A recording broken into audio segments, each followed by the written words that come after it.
Yeah, for sure. I'm a big fan of football. It's my favorite sport. And, being part of the World Cup in the way that it is for me was a dream. Now a dream fulfilled.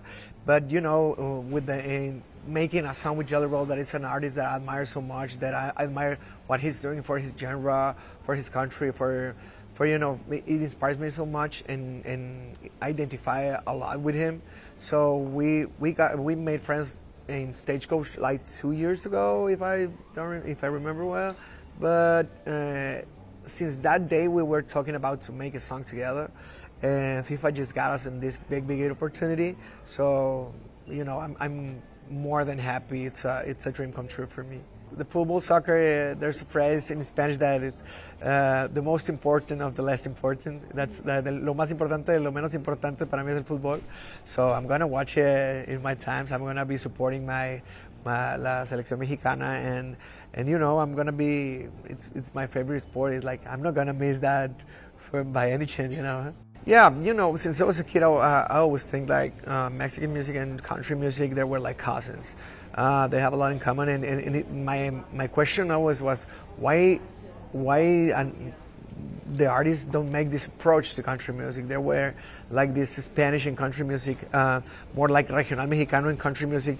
They weren't together. I didn't know why, and I always made that question to myself, like why not? And that was one of my goals when I started this career, and when I have some success, then I started to make some wings to the country music, but in a very safe way, in a very cautious way, because our genre was like very purist, and if you do something different about, the people just criticize about it because of the love that the people have to Mexican music. But I think it's very important to now in these times, like we're all everybody against everybody. I think like it's almost necessary to make connections of these two cultures, and more than necessary, I think it's so natural that now you don't have those barriers of languages, not as hard as in the past.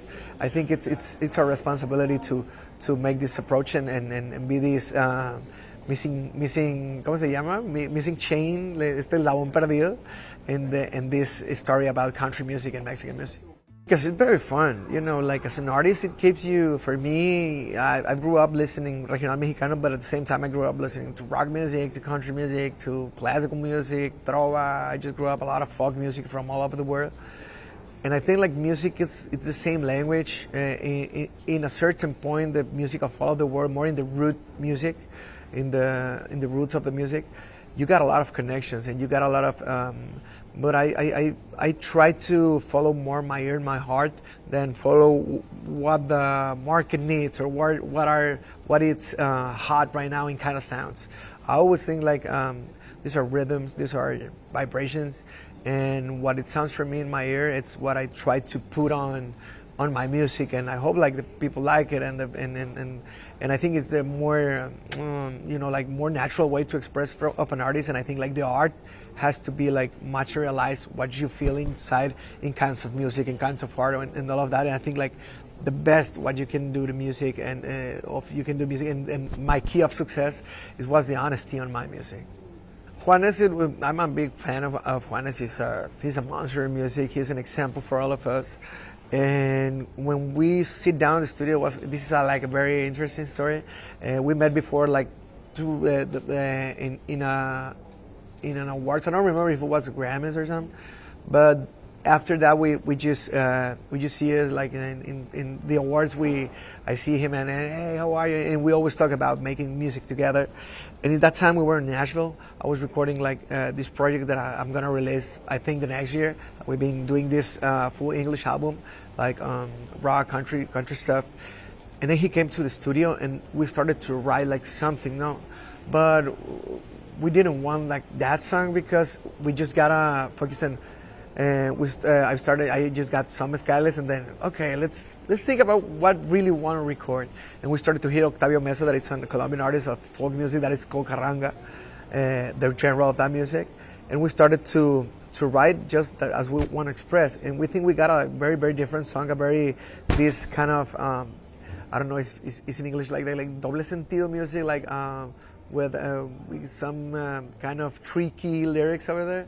But it was very fun, and then we just it was very curious because we just finished the song, and then Teddy Swims came in the studio, and he was there. We wrote another song that maybe in the future you can hear, but it was very interesting, like put these monsters together and just have this this kind of little chat and see where we are, and you get realize that artists all over the world we are hungry and thirsty of mixing stuff, of making, like, you know, everybody wants to make something new and be part of something new, and I love this kind of artists that are always trying to explore another frontiers in their music and trying to break all those limits. So I'm a very big fan of both of them, and this song with Juanes, I love this song, and we love the acceptation that it's having by the people too. Yeah, it's very interesting because it was very curious, and it makes me understand a lot of me too in kinds of music, because the goal it was to make like some kind of country music. We've been doing this with by the hand with Dave Cobb, the producer of Chris Stapleton, and we just figured out that we wanted to do, you know, keep it real, what I wanted to do, and it came out like kind of country vibes. They came out like kind of psychedelic rock, like 60s, 70s, like the first album of Bee Gees. We made like funk music. We just had a lot of fun that we don't want to fit in this model of this country album. I wanted to put like this influence of country, Mexican music, and all of the American folk music that inspired me in the past because of my dad and because of my city. That's a border that we are very creative about American music too. So it's a very, very interesting, and I think it's the best things in music that I've ever had in my life, that I've ever did in my life. Do you sleep? This is crazy. Yeah. Like we haven't touched on a couple. See, we always say in Spanish, que se sentirá dormir, what it feels to be living. No, but you know, I sleep, but you know, every time that I'm wake up, I'm always doing music. I'm always thinking about music. I'm a musician, and you know, when I'm walking and when I'm at the mall, when I go to the bathroom, I'm always creating music in my head. So I have like 3 projects right now at the same time, but you know, we keep it busy, but we keep it fun too.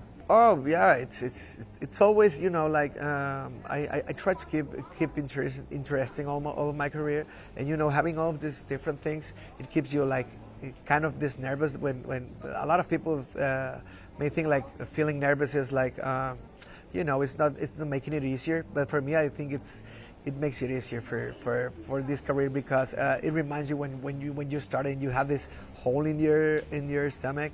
It can help you, or it can bury you in a place where you don't want to be. So with experience, you know, the years just passing, you learn a lot more, and you know how to handle those nerves. But I think it's very important to keep that nerves still and keep that everything can happen so good, or it can go so bad at the same time. But it's part of the show, and you have to stay filled, because the artists that don't feel nerves anymore, I think that he's in a wrong business, you know. It means a lot for me, you know. We've been working on to be there like too many years ago.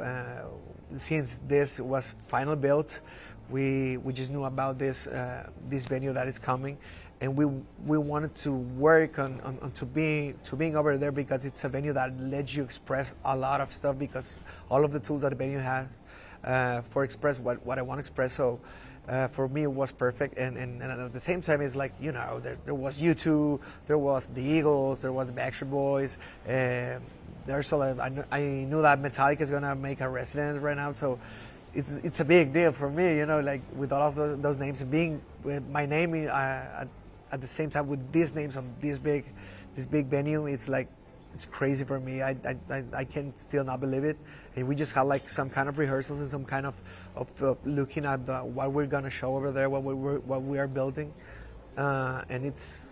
I was almost crying. Like It's like seeing the world through my eyes, seeing the world, how I see my town, how I see my music, how I've been growing up with my music, a lot of reference to the artists that I admire. So I'm very proud to show this, and I hope like a lot of artists get inspired to search for these venues, search for these opportunities. Like, you know, sky's the limit, and we always knew about that, and we know with this sphere we're gonna touch a lot of hearts, and they're gonna feel proud about us. In December, I always release an album that is more connected to regional Mexicano music, but this time it's like I want to do regional Mexicano in my way. And I've been thinking about this album like 2 or 3 years ago. That it's if you put like George Strait and you put like Joan Sebastian and Marco Antonio and Garth Brooks in a blender, and this kind of Tex-Mex country grupero and all of that stuff. So it's very, very interesting. It's a very, very good album. It's like a very good Broadway, like very highway album. So I think the people's gonna love them, and then, you know, finish this tour like that it started like with a big success, and I hope at the end it's gonna be the same. And, you know, the next year I hope I can release this project that I love so much, this whole full English album that you're gonna love. But you know, a lot of plans, a lot of projects, and, you know, having fun and you know, just asking God for peace, for enjoy what a lot of stuff that is happening right now.